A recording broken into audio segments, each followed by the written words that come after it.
हमारे बीच में आर्टिफिशियल मोदी जी हैं। और मोदी जी ये बताओ, भारत को अगर जांच करना हो तो कैसे?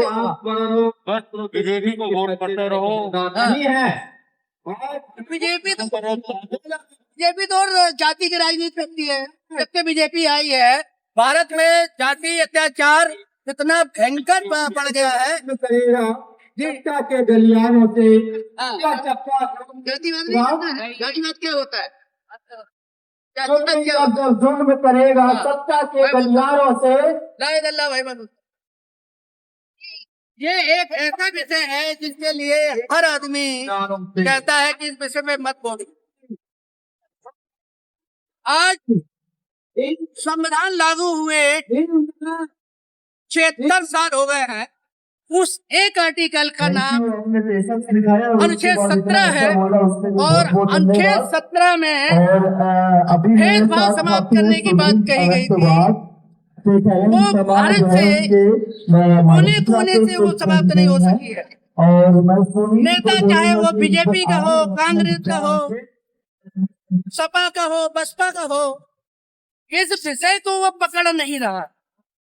जो समाज में बुराई है, जो बहुत ही जहरीली है, जिससे एक नफरत फैलती है, उस नफरत को समाप्त करने के लिए हमारे बीच में कोई भी ऐसे ठोस कदम कार्रवाई नहीं होती है, न उसका कोई प्रचार होता है। जबकि संविधान के अनुच्छेद में 394 के काम में कहा गया है कि भारत के संविधान को भारत के प्रत्येक नागरिक तक पहुंचाना है, इसका प्रचार करना है और लोगों को जागरूक करना है, बताना है, उनके कर्तव्यों के बारे में बताना है और भारत देश चले जाते इसके बारे में। इस विषय में न कोई नेता काम कर रहा है और न ही कोई सरकारें काम कर रही है।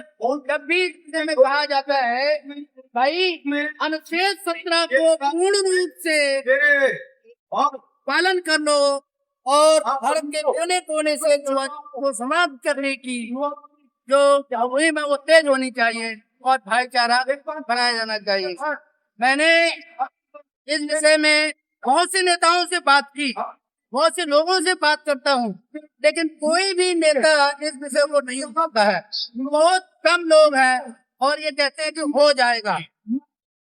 जो समाज में इतनी जहरीली व्यवस्था है, उस व्यवस्था को अगर सरकार समाप्त नहीं कर सकी तो मैं समाज से क्या उम्मीद करूंगा कि ये सुधार कैसे होगा।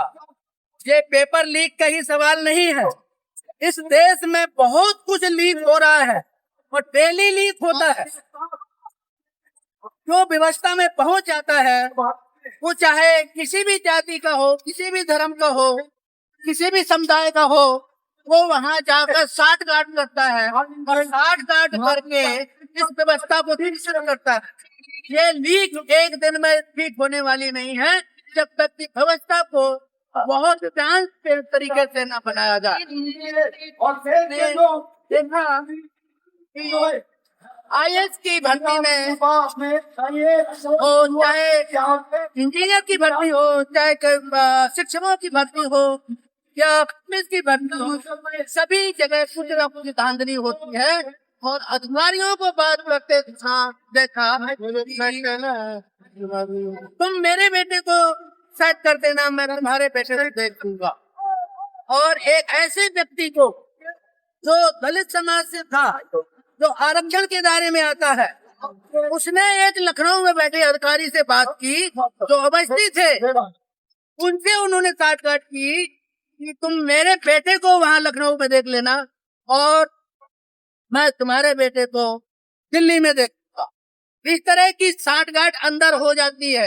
हर वैकेंसी में बहुत सारी पोस्ट इस तरह से निकल जाती है और जब धांधलियां हो जाती हैं तो बाद में पता लगता है कि लीक हो गया।